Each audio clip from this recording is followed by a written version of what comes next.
Northeast DC, a peaceful protest has been planned connected to the death of a child who was shot and killed last Saturday. Karon Blake was just 13 years old. Our Evan Kozlov has been following this story since Saturday morning for us. Evan, we understand that neighbors have expressed frustration about the limited information coming out about the shooter, but Police Chief Robert Conti says there's a reason.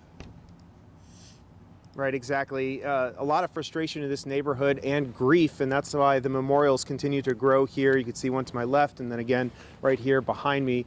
This week we did learn that the shooter was a government employee and is now on administrative leave, although they have not released the shooter's name. And that's why a lot of neighbors are calling on more transparency and maybe even consequences for that shooter. Let's break down what we know so far about what happened this last week. Like you said, Blake was just 13 years old. He's been described as smart and inquisitive with a lot of potential.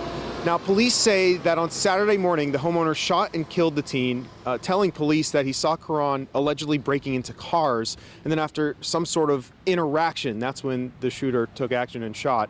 But, not a lot of details about what that interaction was at this hour. Now, to address misinformation, the police chief did make a point to tell neighbors that the shooter was a black man.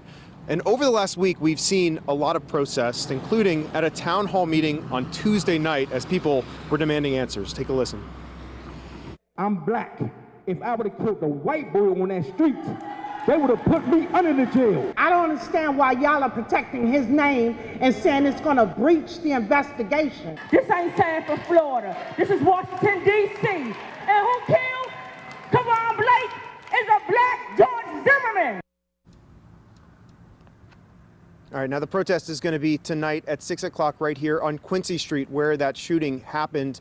They're calling it a peaceful protest as neighbors continue to demand answers about what exactly happened here nearly 1 week since that shooting.